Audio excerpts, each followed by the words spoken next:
یہ اسلام میں داخلے کا شاہدرہ ہے. شاہدرہ در کہتے ہیں دروازے کو. شاہدرہ بہت بڑا دروازہ. جو لوگ دلی سے واقف ہیں انہیں یاد ہوگا, معلوم ہوگا کہ دلی جو ہے وہ جمنا ندی یا جمنا دریا کے مغرب میں واقع ہے, اور مشرق سے جو بھی آتا ہے یو پی سے, اس کو پہلے ایک قصبے سے گزرنا پڑتا ہے, جس کے بعد پل آتا ہے جمنا کا. اس قصبے کا نام ہے شاہدرہ.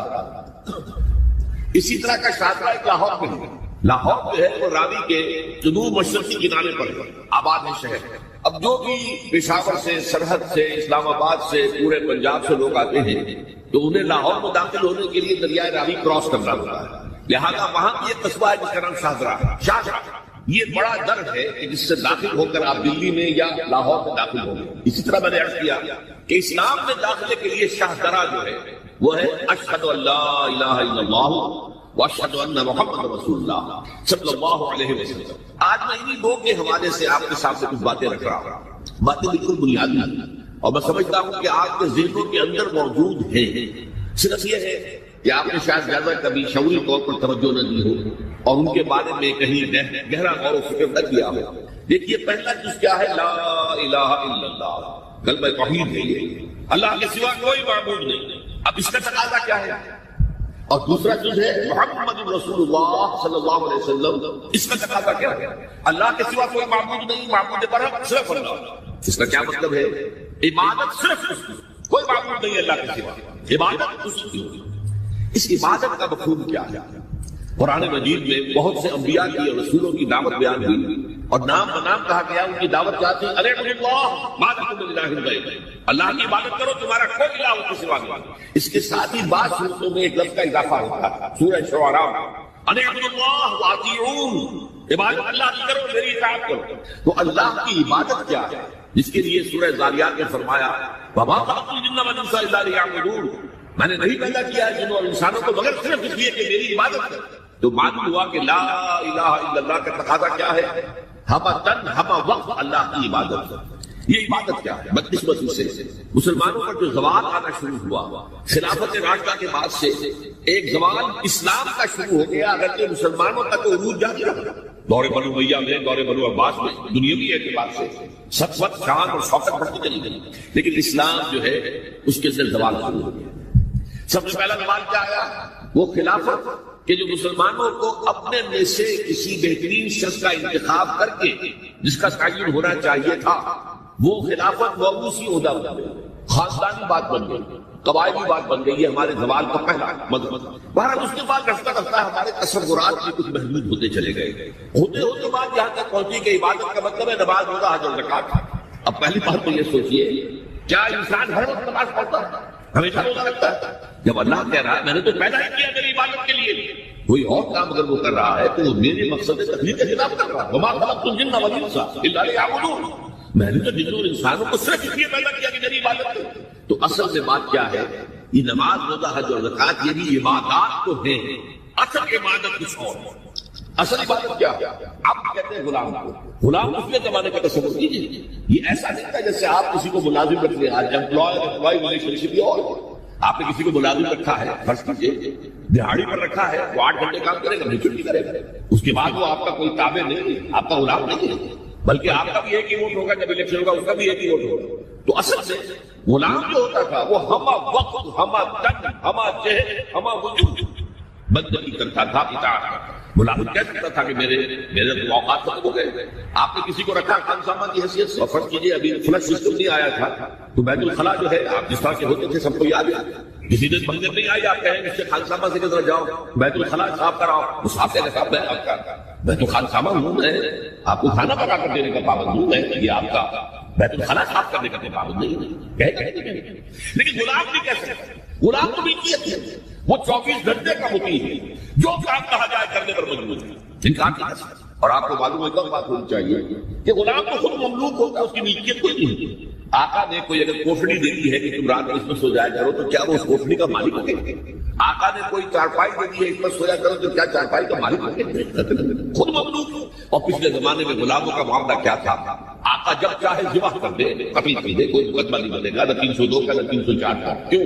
جیسے آپ کی بکری آپ کی ملکیت تھی, آپ نے ذبح کیا, گوشت کھا لیا, آپ کو پوچھ سکتا میری بکری بھائی میں نے ذبح کیا ہوا یوں. اسی طرح غلام کی ملکیت ہے, میں نے قتل کر دیا, میں نے اپنا نقصان کیا. میں غلام کو فروخت کرتا تھا تو پیسے مل جاتے مجھے، لیکن اختیار کرتا ہے میں نے قتل کر دیا۔ اس معنی میں اللہ کا غلام بن جانا، اللہ کا بندہ بن جانا۔ یہ بندہ جو ہے یہ فارسی کا لفظ ہے، اب عربی کا لفظ ہے۔ اب سے عبادت بن، بندے سے بندگی بن۔ چنانچہ شیخ سعدی کا شعر ہے مشہور، جو مسجدوں میں پہلے لکھا جایا کرتا تھا۔ آج تک تو ہمارا نئی قسم کی مسجدوں کے ڈیزائن بنتے ہیں۔ پچھلے زمانے میں کیا ہوتا تھا، اس در کے اوپر پکا بنا ہوا ہے، روز محشر کے جان گزار بوت اولی کوشش نماز، وہ قیامت کا دن جو بہت سخت ہے، پہلا حساب نماز کا ہوگا۔ اور یہ شعر میں لکھا ہوتا تھا، زندگی آمد برائے بندگی، زندگی بے بندگی شرمندگی۔ یہ زندگی ہمیں ملی ہی بندگی کے لیے، وما خلقت الجن والانس الا لیعبدون۔ تو اگر ہم بندگی نہیں کرتے اللہ کی تو شرمندگی ہی شرمندگی ہے، گویا کہ ہم اپنے مقصد تخلیق کو تو پورا نہیں کر رہے۔ آپ نے قلم بنایا تھا لکھنے کے لیے، لکھتا نہیں ہے تو اٹھا کے پھینک دیں گے، اس کو کوڑے میں ڈالیں گے۔ لہٰذا انسان کی تخلیق اور جنوں کی تخلیق بندگی کے لیے، زندگی آمد برائے بندگی، زندگی بے بندگی شرمندگی۔ یہ ہما وقت، ہما تن، ہما وجوہ، ہما جہد اللہ کی بات، یہ ہے عبادت۔ اس عبادت کے لیے عبادات ہمیں دی گئی ہے۔ جیسے یہ کھڑا ہوا ہے شامیانہ تو آپ نے دیکھا ہی ہے، یہ جو بانس کھڑے ہوئے ہیں، یہ عبادت جو ہے اس کی چھت سمجھ لیجیے 4 ستونوں پر کھڑی، نماز، روزہ، حج، زکات۔ نماز اس لیے تاکہ 5 مرتبہ تازہ کر لو اللہ سے عہد بندگی، ایاک نعبد و ایاک نستعین۔ کہیں بھول مت جانا، صبح ہوئی ہے پہلے اپنا اللہ سے بندگی کا عہد تازہ کر لو، پھر دکان پہ جانا، پھر دفتر میں جانا، اور پھر دوپہر میں پھر نکلو، پھر تازہ کرو۔ وہاں پر لنچ آور ہوگا لیکن اس اللہ کو پہلے جاتے ہو، پھر جب بہت زیادہ ایکٹیویٹی کا ٹائم ہوگا شام کا، پھر یاد کرو اللہ کو عصر کے وقت، پھر مغرب کے وقت، پھر رات کے عشاء، 5 دفعہ یاد کرو اپنی صلاۃ کا ذکر، کہ تمہیں یہ بات یاد رہے کہ ہم اللہ کے بندے ہیں اور ہمارا کام بندگی ہے، ہما تن، ہما وجوہ، ہما وقت اللہ کی بات۔ روزہ کیوں کیا؟ تاکہ نفس کے اندر جو شیطنت ہے، ان النفس لامارۃ بالسوء، اس نفس کو کنٹرول کرنے کی عادت ہے۔ بھوک برداشت کرو، کسی وقت کھانے کو حلال چیز نہیں مل رہی تو بھوک برداشت کرو، فوراً کسی حرام شے کے اندر منہ مار تمہارے اندر عادت ہو۔ پیاس شریف لگی ہوئی ہے تو اگر کوئی صحیح مشروب نہیں ہے تو ایسا نہیں کرو کہ کیا کریں، یہاں پر تو سوائے جو شراب کو کچھ میٹھا ہی نہیں، بولو شراب۔ اس کے لیے مشق کرانے کے لیے 30 دن صبح سے شام تک جائز مشروب بھی نہ پیو، جائز کھانا بھی نہ کھاؤ، تاکہ تمہارے اندر صلاحیت پیدا ہو جائے کہ باقی 11 مہینوں میں ناجائز سے تو بچو۔ یہ ہے عبادت کے ساتھ ان عبادات کا تعلق۔ ایک بڑی ہمارے اندر جو ہے نفس کی خواہش، دولت پرستی، اس کو نکالنے کے لیے صدقہ، خیرات، انفاق، خرچ کرو، تاکہ یہ اللہ کے حکم کو پیچھے پھینک دیا، نفس کے حکم کو آگے بڑھا۔ یہ شرک، اس شرک کو جاننے والے بہت کم۔ مولانا روم نے خود کہا تھا، نفس ماں ہم کم طرح فرعون نیست، لیکن ایراؤن میرا نفس بھی فرعون سے کم نہیں ہے۔ فرعون نے کہا تھا نا، الیس لی ملک مصر وہذہ الانہار تجری من تحتی، کیا اس ملک مصر کی حکومت میری نہیں ہے؟ اور سارا جو یہ آبپاشی کا نظام ہے، انہار کا نظام ہے، وہ میرے کنٹرول میں نہیں ہے؟ جس کا چاہوں موقع کھلا رکھوں، جس کا چاہوں بند کر دوں۔ یہ تھا خدائی کا دعویٰ، انا ربکم الاعلی۔ تو مولانا ڈور کہتے ہیں میرا نفس بھی اس سے کمتر نہیں ہے۔ وہ کہتا ہے یہ جسم میرا ہے، اس پر میرا حکم چلے گا، میں نہیں جانتا کون اللہ کون رسول، کیا حرام کیا حلال۔ تو فرعون سے کم تو نہیں ہے میرا نفس، لیکن فرعون اس کی بہت مدد تھی، فوج تھی، لاؤ لشکر تھا، تو اس نے زبان سے بھی کہہ دیا کھل کر الا ربکم الاعلی۔ میں مسکین ہوں، غریب ہوں، میرے پاس کوئی طاقت نہیں ہے، میں زبان سے تو کچھ نہیں کہہ سکتا، اندر سے میرا نفس یہی کہتا ہے۔ یہ نفس کی حکومت قرآن کہتا ہے، بہرحال ہوتا ہوں 2 جگہ یہ مضمون آیا ہے، ارأیت من اتخذ الہہ ہواہ افانت تکون علیہ وکیلا۔ اے نبی تم نے دیکھا اس شخص کو، اس کے حال پر غور کیا جس نے اپنی خواہش نفس کو اپنا الہ بنا لیا۔ اللہ اکبر، الہ لا الہ الا اللہ، کلمہ توحید کا مرکزی لفظ یہاں آ رہا ہے، من اتخذ الہہ ہواہ، جس نے اپنی خواہش نفس کو اپنا معبود بنا لیا الہ۔ افانت تکون علیہ وکیلا، کیا آپ ایسے شخص کی کوئی ذمہ داری لے سکتے ہیں؟ سود حرام ہوا کرے جی، حرام حرام، ہمارا دھندا جو ہے وہ آگے بڑھ نہیں سکتا، اللہ کے حکم کو پیچھے ڈالا، نفس کے تقاضے کو آگے رکھا۔ کون معبود ہے؟ نام عبداللہ رکھیے، نام عبد الرحمان رکھیے، ہے عبد النفس، نفس کے بندے، نفس کے غلام۔ پوچھا کہ ایو الہجرت افضل یا رسول اللہ، اے اللہ کے رسول بتائیے سب سے اعلیٰ ہجرت کون سی ہے افضل؟ فرمایا انتا جو ما کرے ہر رب، ہر اس چیز کو چھوڑ دو جو تمہارے رب کو پسند نہیں۔ آج رات ہی سے آپ ہجرت شروع کر سکتے ہیں۔ جائزہ لیجئے کیا کیا چیزیں میری زندگی میں خلاف شریعت ہے تو اللہ کو ناپسند ہے، فیصلہ کیجئے کہ آج کے بعد نہیں ہوگی، ہجرت شروع ہو گئی۔ افضل الہجرت، سب سے افضل ہجرت شروع ہو گئی۔ المجاہد من جاہد نفسہ، جہاد یہاں سے شروع ہو گیا، اپنے نفس کے خلاف جہاد کرنا۔ صبح نفس نے کہا بھی سو جاؤ، آپ نے نفس کی بات کو رکھ دیا، اپنا کمبل اٹھا کے پھینکا، اٹھے، وضو کیا، نماز کے لیے آپ مسجد چل دیے، آپ نے جہاد کیا نفس کے خلاف، یہ افضل جہاد۔ افرأیت من اتخذ الہہ ہواہ افانت تکون علیہ وکیلا، کیا تم نے غور کیا اس شخص کی حالت پر جس نے اپنی خواہش نفس کو اپنا معبود بنا لیا، الہ بنا لیا، کہہ رہا ہے لا الہ الا اللہ، لا الہ الا اللہ، لیکن الہ اس کا نفس ہے۔ ظاہر بات ہے فرعون نے اگر دعویٰ کیا تھا میں تمہارا خدا ہوں، انا ربکم الاعلی، تو کیا اس کا مطلب یہ تھا کائنات میں نے پیدا کی، تمہیں میں نے پیدا کی؟ رسول کی کیا وہ بزرگ موجود نہیں ہوں گے جنہوں نے اسے دیکھا ہو کہ آج اس کی ولادت ہوئی تھی، کل اس کو اس کی کوئی اور سری بھری ہوئی تھی؟ یہ کیسے دعویٰ کیا تھا؟ میرا حکم چلے گا، میں نہیں جانتا، علیہ سلیم کو مصر کی حکومت میری ہے کہ نہیں؟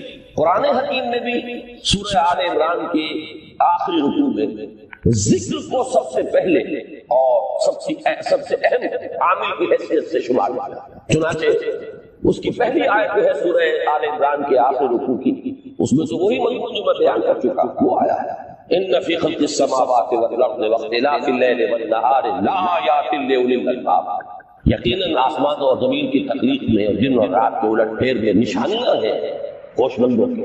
ان کے ذریعے سے انسانی شعور کے اندر وہ معرفت رب کو اجاگر ہوگی۔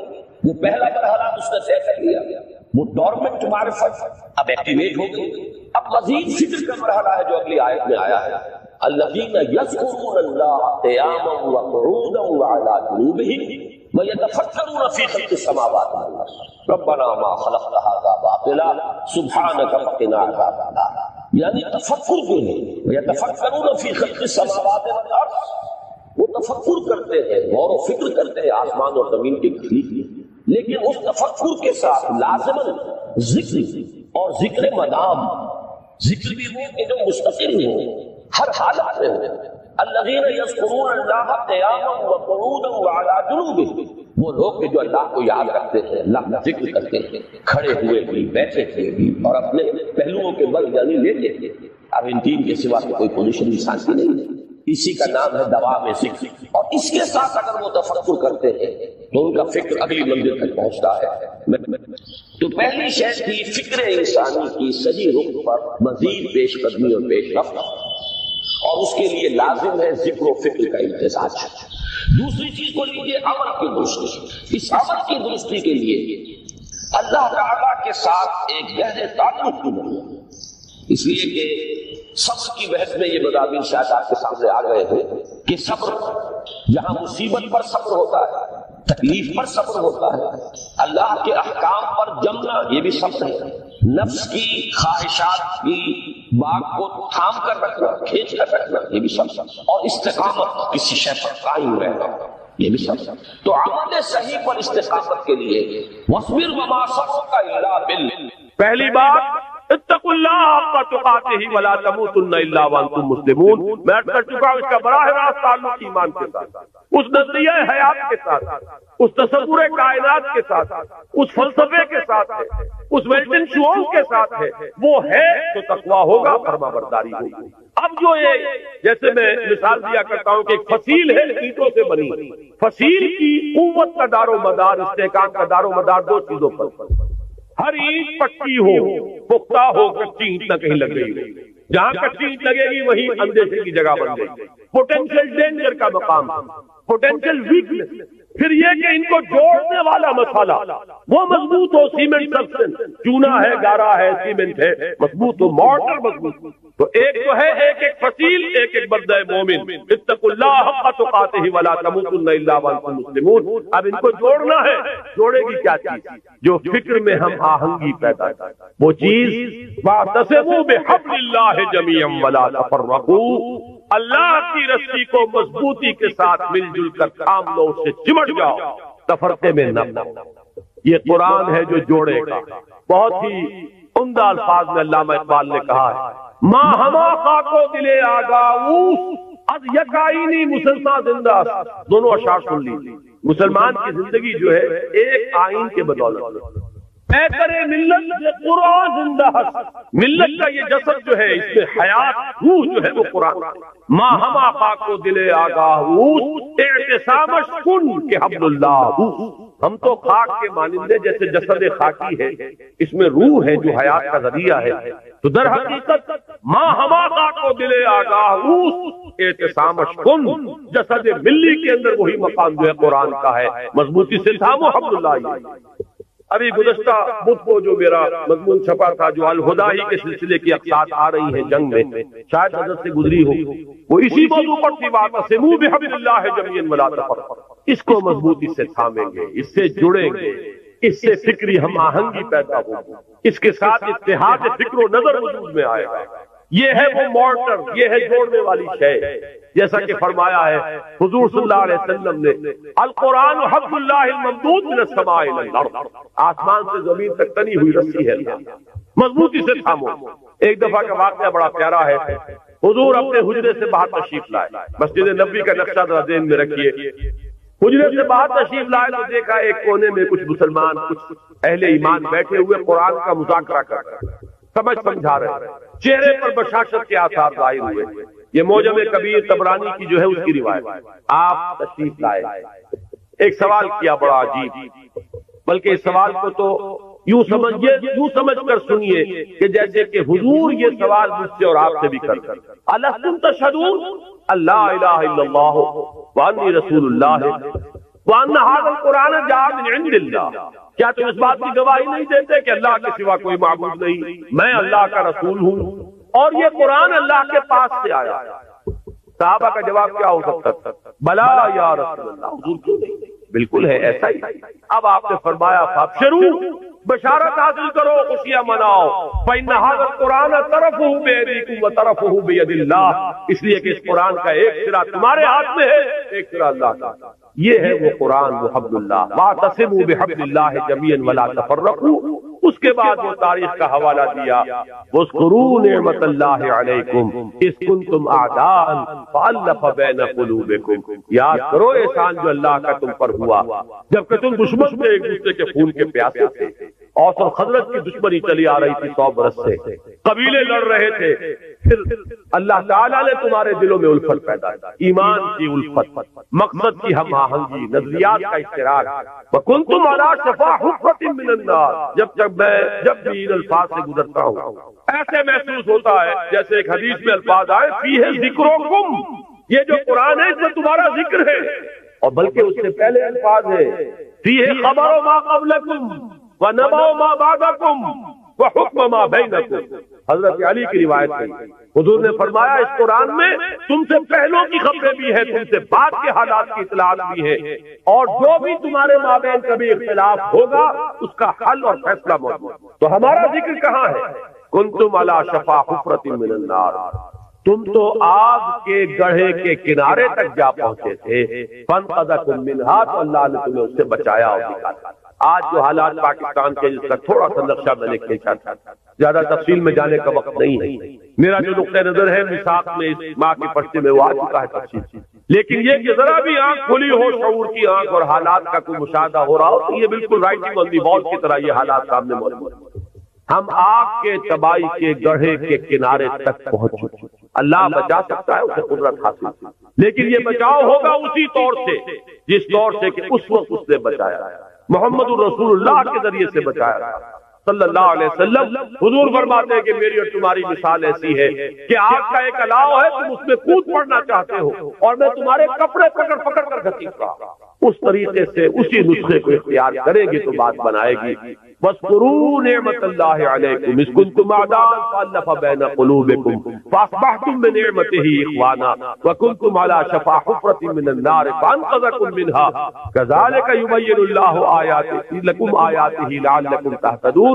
اس طرح اللہ تمہارے لیے اپنی آیات کی تبیین کر رہا ہے، وضاحت میں بیان کر رہا تاکہ تم ہدایت اخذ کر سکو، راستہ تمہیں نظر آ جائے، اس پر چل سکتے. آخری آیت میں ہے وہ مقصد کا اشتراک، وَلْتَكُن مِّنكُمْ أُمَّةٌ يَدْعُونَ إِلَى الْخَيْرِ وَيَأْمُرُونَ بِالْمَعْرُوفِ وَيَنْهَوْنَ عَنِ الْمُنكَرِ وَأُولَٰئِكَ هُمُ الْمُفْلِحُونَ۔ اور چاہیے کہ تم سے ایک ایسی جمعیت وجود میں آئے، ایک ایسی امت وجود میں آئے۔ ویسے تو پوری امت کا کام یہی ہونا چاہیے تھا، لیکن اگر امت سو گئی ہو تو ان میں سے جو بیدار ہو جائیں، جو جاگ جائیں، وہ مل جل کر ایک امت ودن امت، پارٹی ودن پارٹی، بڑی امت میں ایک چھوٹی امت کی شکل اختیار کرے، اور ان کے کام صرف تین ہو۔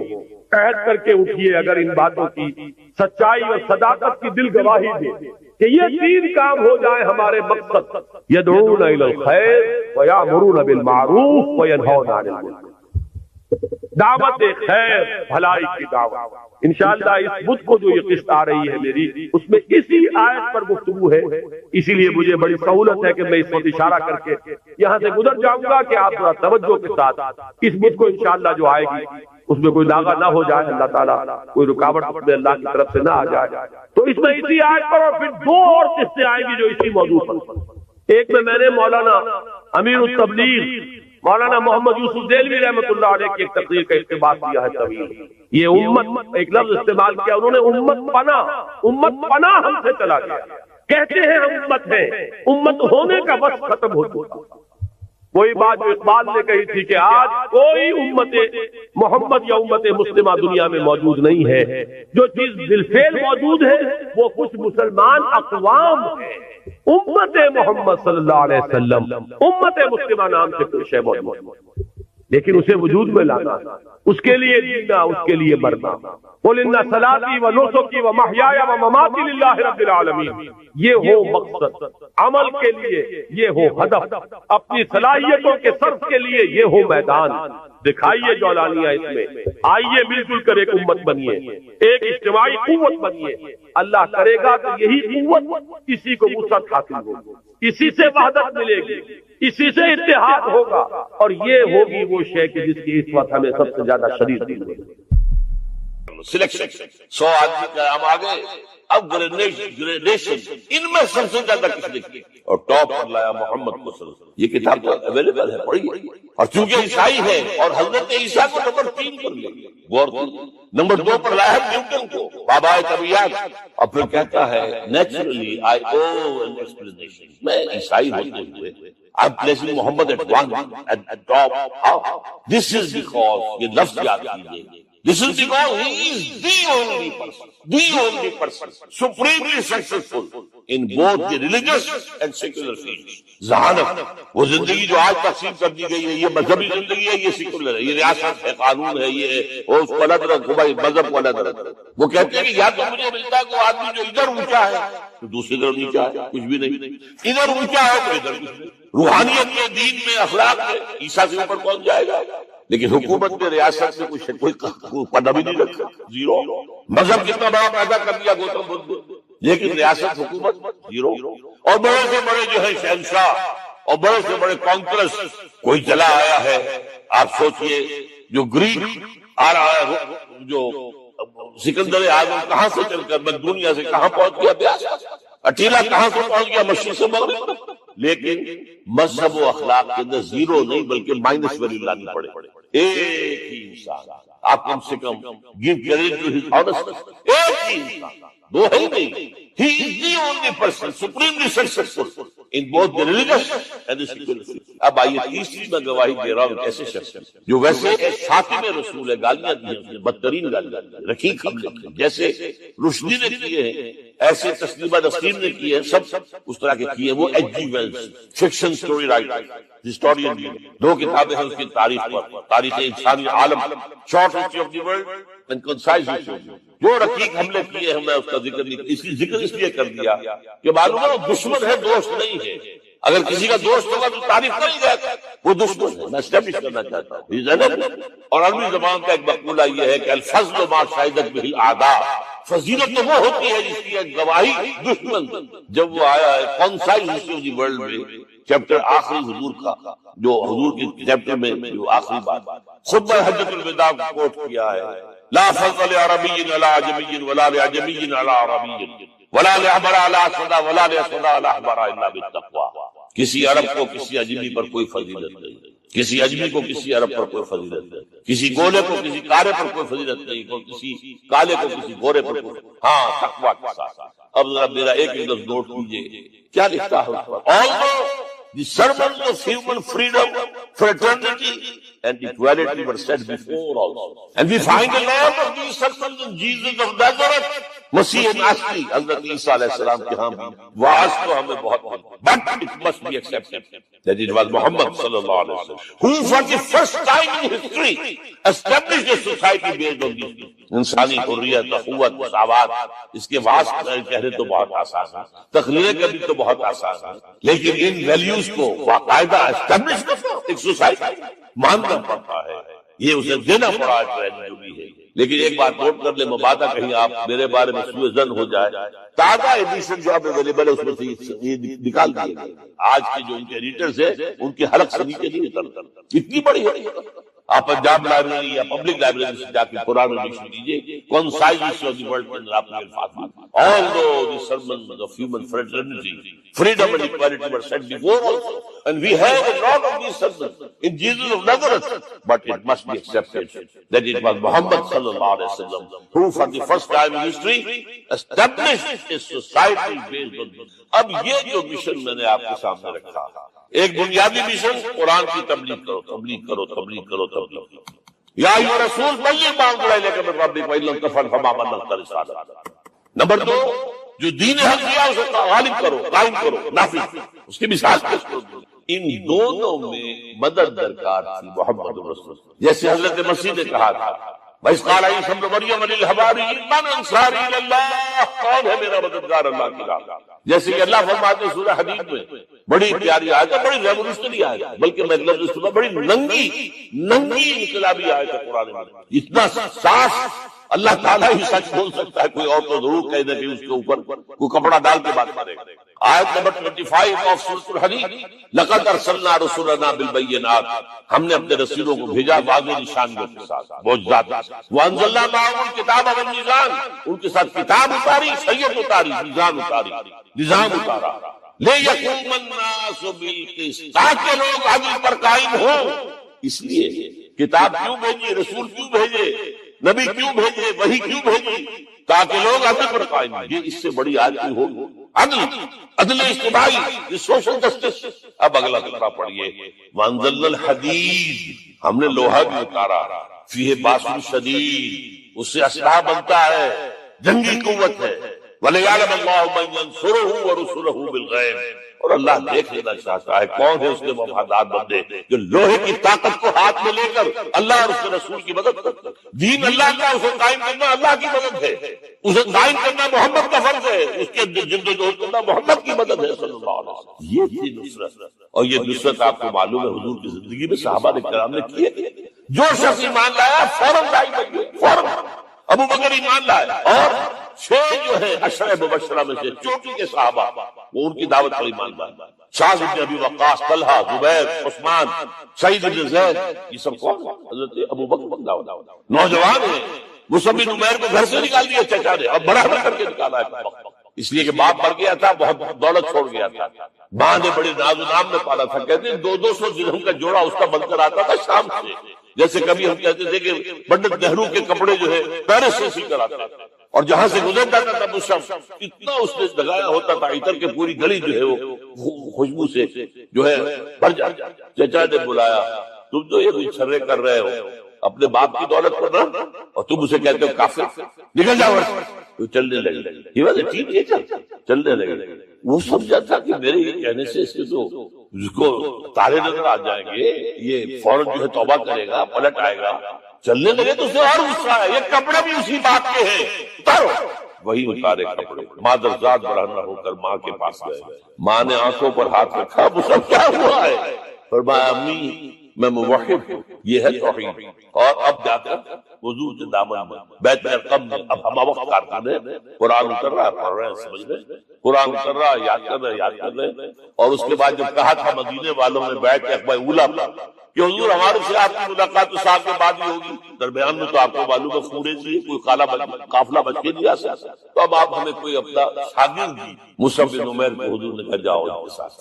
وہاں ان کا نام پڑ گیا المقری، پڑھانے والا قرآن پڑھانے والا۔ 75 آدمی اگلے سال لے کر آ گیا ہے، اور اسی سے بیعت عقبہ ثانیہ ہوئی ہے، اور ہجرت کا راستہ کھل گیا۔ اور اس کو ایک دفعہ حضور نے دیکھا، مسجد کے دروازے کے سامنے سے گزر رہا تھا، وہ سب پھٹا ہوا کمبل تھا جسم میں لپیٹا ہوا، حضور کی آنکھوں میں آنسو آ گیا۔ غزوہ احد میں شہید ہوا کس طرح؟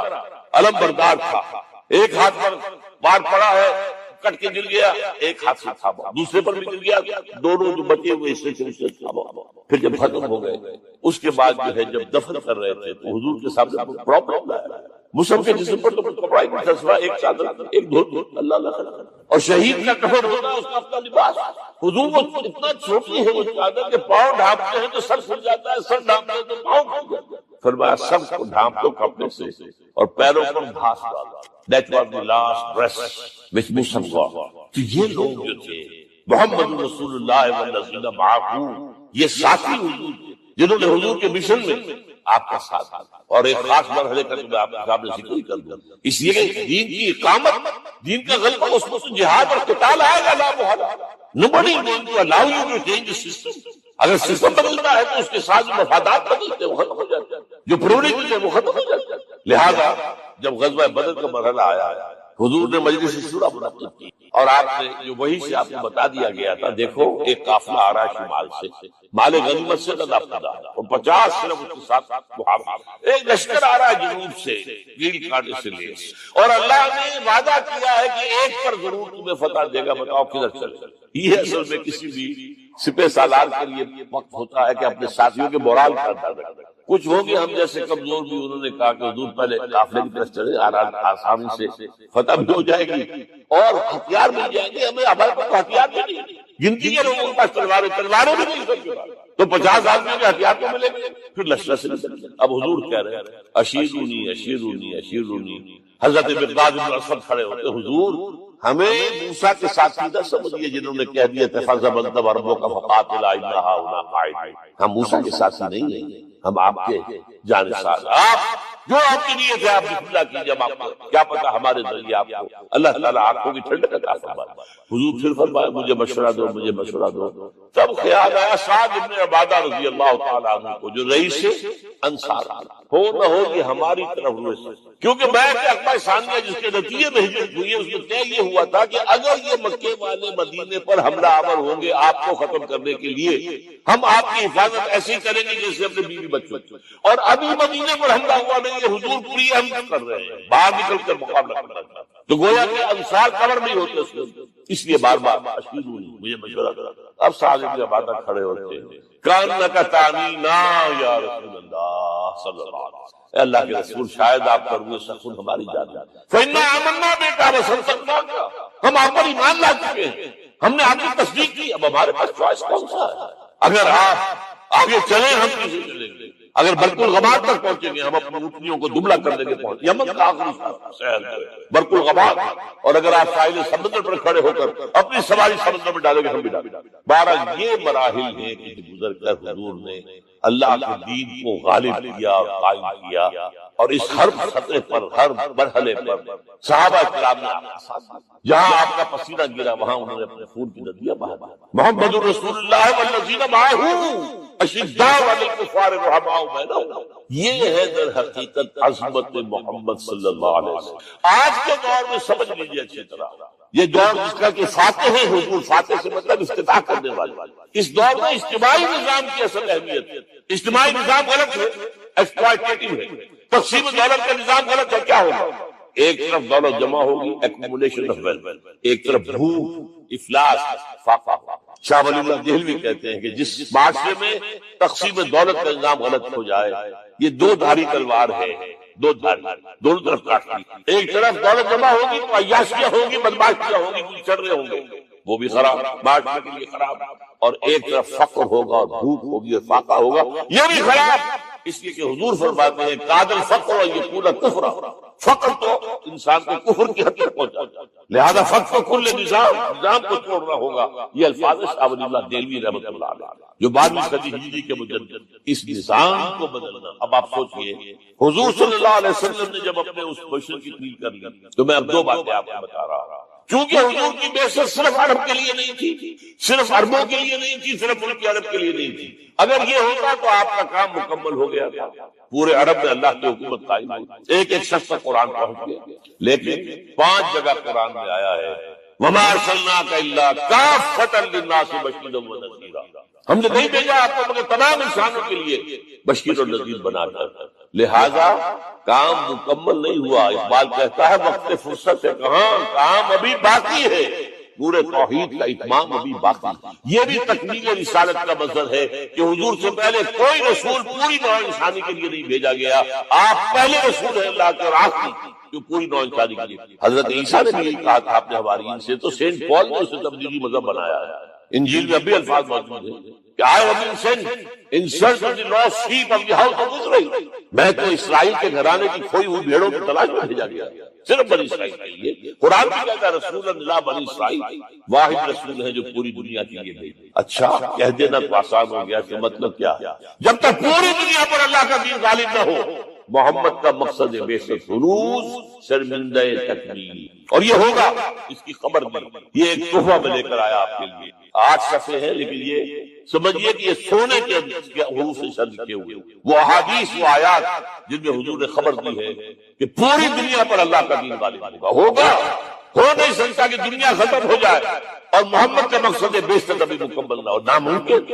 ان آیات کو پڑھیے، اس میں پھر احادیث پڑھیے. میں صرف 2 حدیثیں آپ کو سنا دوں. ایک میں حضور نے اپنے زمانے سے لے کر قیامت تک کے 5 ادوار بنائے ہیں. آپ پڑھ لیجیے گا، ٹیکسٹ ہے اور خدا کے لیے اس کی قدر کیجیے گا. یہ آیات ہے، احادیث سے پھینک نہ دیجیے خدا کے لیے. اور اس کے اندر جو ہے اس وقت کے جو مایوسی کے اندھیارے ہمارے اوپر چھائے ہوئے ہیں، اس کا علاج ہے کہ نہیں اور بھی دور فلک ہیں ابھی آنے والے، ناز اتنا نہ کریں ہم کو ستانے والے.